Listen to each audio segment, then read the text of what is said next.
Hey, just before I get on to reviewing a movie that you've probably never heard of, I do just want to say there are some minor spoilers ahead. Now, as per my judgment, I'd say that you'd pretty much be fine knowing this stuff going in, but just in case you're one of those people who are really careful about that kind of thing, well, there are minor spoilers. I will have time codes and all that stuff, but as for now, let's actually get to the review. Rent-A-Pal isn't your typical horror movie, to say the least. In terms of blood and gore and even a scare factor, it's actually pretty lacking. But that's just not what kind of a thing that this is going for. Rent-A-Pal instead steadily sneaks its creepiness up on you and begins to engulf itself into your subconsciousness. It's too smart to play with cheap thrills, and it's too emotionally draining, depressing, and heartbreaking to ever be caught taking easy jabs. And yet, even still, Rent-A-Pal somehow manages to also have somewhat of a laugh at its subjects type of a sense of humor, all while presenting us with sympathetic characters throughout. See, it's a real mixed bag, and you're going to be feeling a lot of different things throughout this film. Basically, it can be hilarious at times, it can be like laugh out loud funny, other times it can be awkward cringe, and other times it can definitely be creepy horror stuff as well.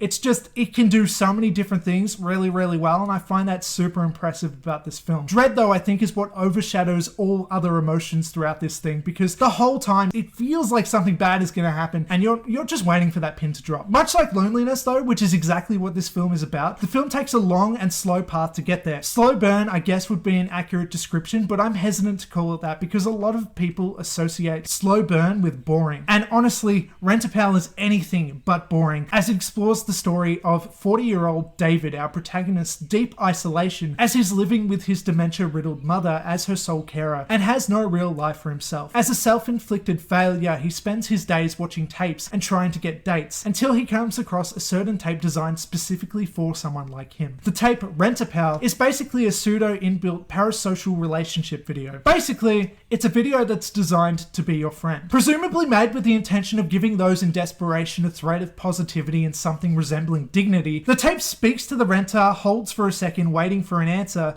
and then answers back with another pre-recorded message. And if the timing and assumptions are made correctly, something of a conversation can take place between man and tape. And this is exactly where fragile David finds himself early on in the film. From then on, his obsession with keeping this analog friend runs its course and soon becomes top priority. Slowly, we see a man in David who truly does seem to have good intentions at first, devolve into somebody who will stop at nothing to prove himself to a friend who can never truly answer back. Now, this is the part where there is a minor spoiler, I just want to say, but yeah, just a warning. So there is somewhat of a debate on whether or not the tape is supernatural, which there are hints of throughout, like the tape knowing David's name, for instance, and a few other small moments like this. There is definitely hints of supernatural activity, but it's left ambiguous. And I like to think that this is actually because we're seeing everything through David's point of view, and that this is really signs of him going insane, frankly. I think that we are really seeing an unreliable narrator here more than anything, and I don't think that it's meant to be taken literally. It's more of a metaphor, and yeah, I definitely think that this is the way that I would like to see it anyway, because I think the supernatural take, if the tape actually is doing these things on purpose,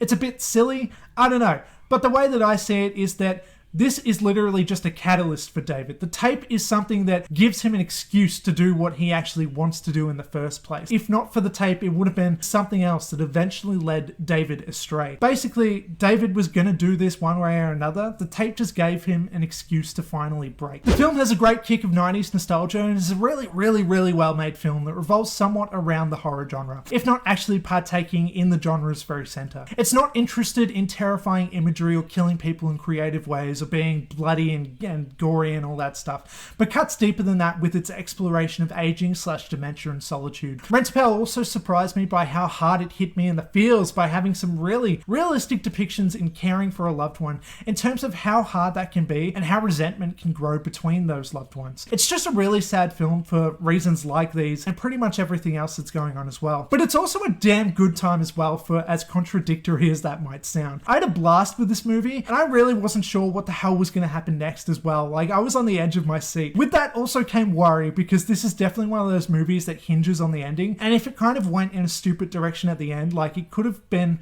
pretty bad. It had huge potential to just ruin everything, but I'm happy to say without spoiling anything that no, pretty much everything along with the ending was really strong enough for me to come to the conclusion that Rent-A-Pal is one of my favorite films of all time. Now, this only just came out last year. I only just watched it for the first time, so maybe I'm still in the honeymoon phase with Rent-A-Pal.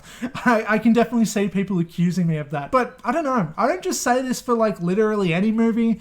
I say it for the ones that are my favorite movies, and Rent-A-Pal really has huge potential to take a spot in probably, you know, my top 100, okay? I don't know. I don't want to say top 10. That's probably ridiculous, but top 100 maybe. I really, really, really love this movie. I hugely recommend it. And yeah, that's about all I have to say. So please, before you go, please do that thing. Like, comment, share, subscribe, all that stuff. And I'm outie. But one more thing I just wanted to include as well is that there is an after credits scene in this movie, and honestly, it's so damn good. Marvel should really watch out because this is up there with all those end credit scenes.